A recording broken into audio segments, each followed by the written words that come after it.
안녕하십니까. 혼란한 정치 시사 이슈를 술술 풀어보는 송국권 혼술 8월 21일 일요일에 인사드립니다.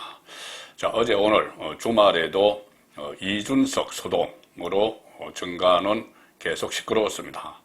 이준석이 또 각 방송에 출연을 해서 윤석열 대통령에 대한 공격을 이어가고 있는 이런 상황에서 주변의 훈수꾼들도 한두 마디씩 거드는, 자, 이것이 주말에도 계속됐는데 윤석열 대통령이 국정 운영의 동력을 되찾기 위해서 그러려면 지지율 반등이 있어야 되고, 또 대통령실에 대한 인적 쇄신, 뭐 홍보 라인 개편 이런 발표도 하고 했지만, 자, 이준석 리스크에 지금 거의 다 묻히고 있는, 자, 그런 상황이 계속되는데, 아마 내일부터 시작되는 그 새 주에는 이 부분이 좀 정리가 될 가능성이 있습니다. 일단 이준석이 그 신청한, 법원에 신청한 이 비대위 효력정지 가처분 신청, 그 결과가 나오죠.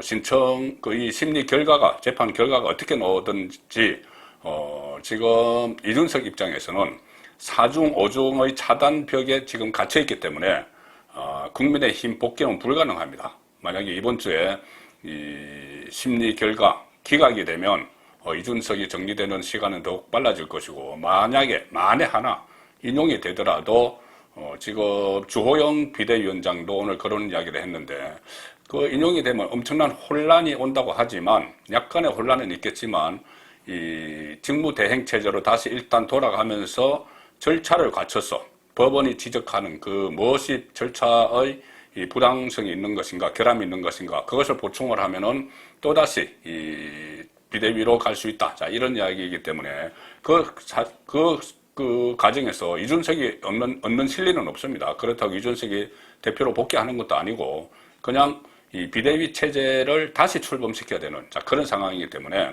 어쨌든 이번 주에는 기각될 가능성이 높기 때문에, 이준석이 이 기세가, 본인은 지금 기세등등하게 각 방송국에서 마이크를 계속 빌려주니 기세등등하게 그 소동을 피우고 있지만, 내일부터 시작되는 새 주에는 이준석의 기세가 좀 꺾어질 것이다.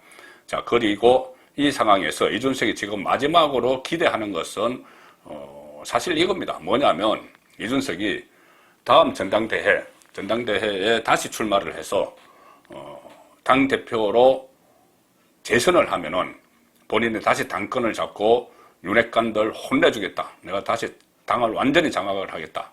그래서 뭐 일대 바람을 일으키겠다. 피비린내가 날 수 있는 그런 정도의 이 윤핵관 정계 은퇴 이야기까지 하고 있죠. 그것이 이준석의 마지막 기대입니다.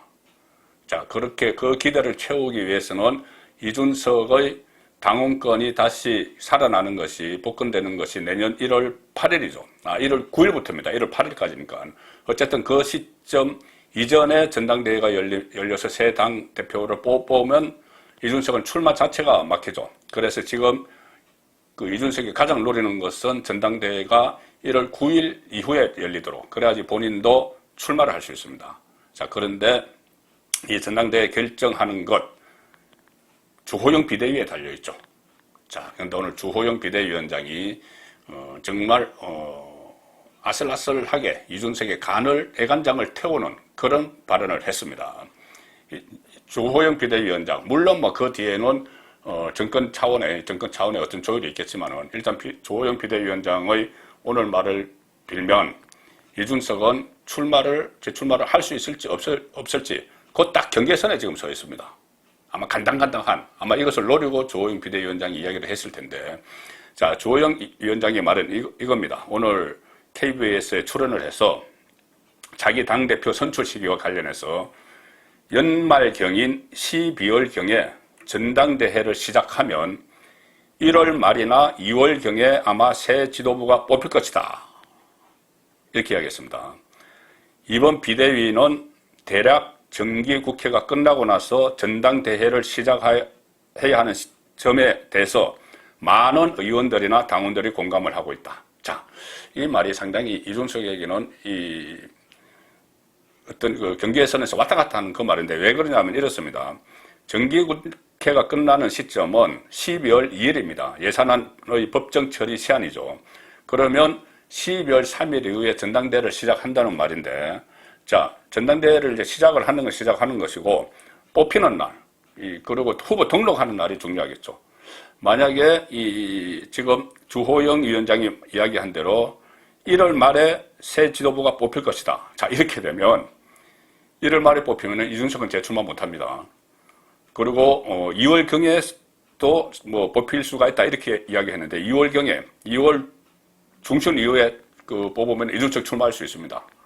이게 왜 그러냐면은 이 선출하는 날 마지막 투표에서 선출하는 날 20일 전에 이 후보 등록을 마감하고 선거운동을 돌입을 하죠. 작년 6월 전당대회도 그랬고. 자, 그렇기 때문에 상당히 미묘한 거죠. 만약에 1월 31일에 선출을 한다. 그러면 후보 등록은 1월 11일에 됩니다. 1월 11일부터. 그러면은 1월 9일부터 이준석이 당원권을 회복하니 그때 되면은 들어갈 수 있죠. 참여를 할 수가 있죠. 그런데 그 전에 한 1월 29일, 뭐 1월 25일 이렇게 하면은 이준석은 출마를 아예 못하죠. 자, 그렇기 때문에 이거 주호영 비대위원장이 나름대로 이준석에게 지금부터 좀 소동을 피우지 않고 하면은 전당대회를 조금 늦춰서 정기국회 끝나고 나서 하더라도 조금 늦춰서 당신을 출마할 수 있도록 해주겠다 이런 메시지를 던진 겁니다. 그리고 또 그때 만약에 이준석이 아슬아슬하게 당권을 회복하고 출마를 한다고 해서 그때는 상당히 뒤처져 있죠. 늦죠. 그때 이미 다른 후보들은 다른 주자들은 이미 캠프 다 꾸리고 선거운동 다 하고 책임 당원들을 대상으로 전국을 다니면서 선거운동을 한창을 했을 텐데 이준석은 지금 그때 본경선 들어가면은 당원 비율이 70%나 됩니다. 국민 일반 여론이 30%. 그 상황에서 이준석이 만약에 회복해서 출마를 한다고 해도 어려울 것이고 그것보다도 사실상 이 출마길은 이준석의 출마길은 한 4중, 5중으로 막혀 있습니다. 주호영 비대위원장의 뜻대로 물론 그것을 정권 차원에서 윤석열 정권 차원에서 그대로 할 리도 저는 만무하다고 보지만 주호영 비대위원장의 뜻대로 출마의 길을 열어주기 위해서 전당대회를 조금 놓친다고 하더라도 그 전에 이준석은 차단이 됩니다. 몇 가지가 지금 걸려있죠. 지금 이준석이 6월 달에 내년 6월에 전당대회를 하자는 이야기도 있었죠. 하자고 본인이 말했죠. 그것은 원래 정기 전당대회가 그 시점에 있기로 되어 있는 것도 그렇지만 이 당원권을 회복한 후에 일정 기간 시간을 벌려고 하는 그런 측면도 있죠. 그런데 아마 비대위 출범 직후에 주호영 위원장과 비공개 만찬을 했다는 보도가 있었습니다. 그게 주호영 비대위원장이 확인해 줄 수 없다 이렇게 이야기하는 것을 만찬을 했다는 이야기인데 아마 그런 입장을 주호영에게 전달하지 않았나. 자, 그렇게 저는 생각이 됩니다. 그래서 본인이 최근에 갑자기 뭐 당원 모집을 한다고 하고 이렇게 분주한 모습을 보였는데 그렇지만 그렇게 하고 나서도 이후에도 윤석열 대통령을 막 공격을 하는 이중성을 보였죠. 자, 이제 문제는 이준석의 상황이 내년까지 가지 않고 내년에 뭐 전당대회 뭐 1월 이후에 이런 말 할 필요도 없이 올 가을에 이제 다가오는 가을에 이준석이 정리될 가능성이 다양하게 널려 있습니다. 당장 이번 주에 법원 가처분 신청 기각이 되면 이준석은 뭐 당분간 또 뭔가 이야기를 하기 위해서 하겠지만은 비대위 체제가 본격화되고 전당대회 이야기 나오고 민주당 당대표 선출되고 하면 이준석에게 돌아갈 마이크는 거의 없습니다. 방송국이 뭐 이준석을 위해서 항상 문을 열어놓는 것도 아니고 또 SNS에 글을 올린다고 해도 언론의 관심은 멀어지겠죠.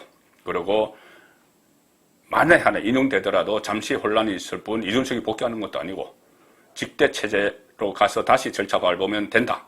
자, 그래서 이번 주가 당장 이준석에게는 1차 고비가 되고 자 9월에 넘어가면은 이준석에게 두 가지 쓰나미가 있습니다.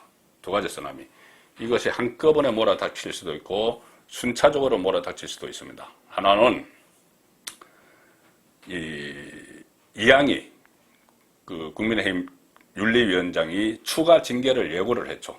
추가 징계를 예고를 해서 이준석은 거기에 대해서 부하하 뭐 이런 반응을 보였지만 이것은 당헌 당규에 따르면 추가 징계를 할 수 있는 충분한 사안이 되고 그 이후에 계속 이 품위 유지 위반, 처음에 6개월 당원권 정지도 품위 유지 위반이죠. 그 성접대 의혹 증거 인멸 교사를 했기 때문에.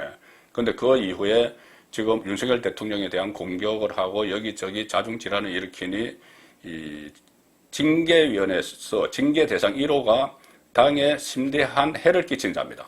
그러니 당연히 추가 징계 대상이 되고, 당규에 따르면 추가 징계를 할 때는 처음에 징계받은 것보다 더 중징계를 하도록 규정이 딱 되어 있습니다. 그러면 처음 징계받은 게 당원권 정지니까 제명, 당원권 정지, 탈당 권유, 경고, 당원권 정지, 탈당 권유, 제명 이 순으로 가는데, 당원권 정지를 받았으니 그 이후에는 탈당 권고와 제명밖에 없는 거죠. 탈당 권고도 열흘 이내에 탈당 안 하면 제명되니까 사실상 제명입니다. 자, 이것이 지금 9월에, 이러면 9월에 기다리고 있는 쓰나미고, 이준석에게 닥칠 쓰나미고, 또 그와 동시에 몰아닥칠 쓰나미가 경찰 수사입니다. 경찰 수사 지금 마무리 단계죠. 성접대 의혹과 관련한 경찰 수사. 만약에 기소 의견으로 경찰이 검찰에 송치를 하고 검찰이 기소를 하면은 이 이준석의 당원권은 사실상 영구 정지가 됩니다. 대법원 확정 판결 날 때까지, 대법원 확정 판결에서 무죄 받으면 몰라도. 자, 이 상황이 됐기 때문에 쓰나미가 몰려올 텐데, 특히 이 경찰 수사가 지금 심상치가 않습니다.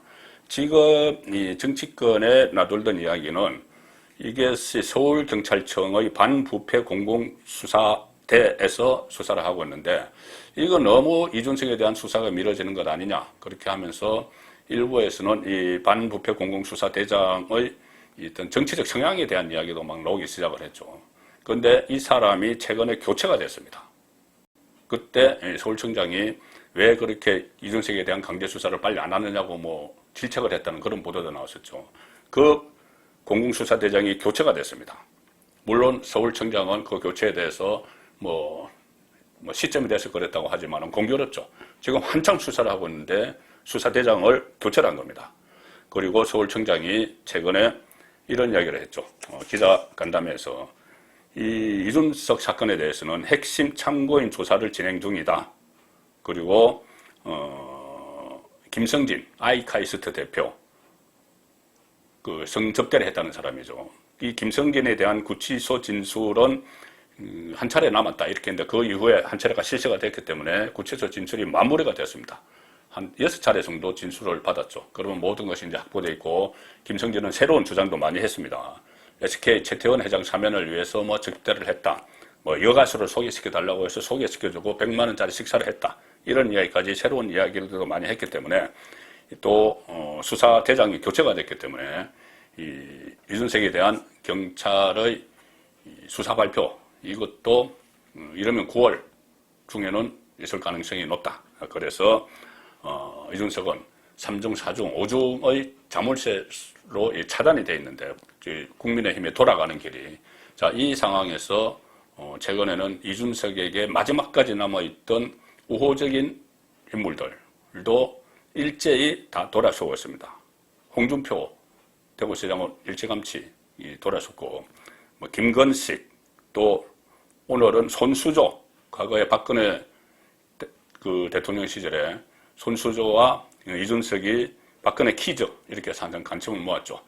김건식, 손수조 이런 사람조차도 이제 이준석은 선을 넘었다, 이렇게 선언을 했기 때문에 이준석은 이제 도저히 돌아올 수 없는, 국민의힘에 돌아갈 수 없는 그런 길로 접어든 것 같고, 그것이 그 첫 단계가 이번 주에 있을 법원의 가처분 심리 재판 결과가 될 걸로 보입니다. 송국근의 혼술이었습니다.